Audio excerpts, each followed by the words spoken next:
How to get YouTube app on Nintendo Switch. Hello everyone. In this video, I'm gonna explain you the process to download YouTube on Nintendo Switch. Firstly, press the home button on your Nintendo Switch to make sure you are on the main screen where you can see all your apps and games. From the home menu, navigate to the Nintendo eShop icon. Select it to open the eShop where you can browse and download games and apps. Once you are in the eShop, look for the search icon in the top right corner. Tap it and type in YouTube.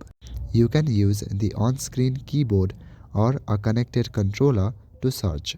In the search results, you will find the YouTube app. Click on the app icon to open its download page.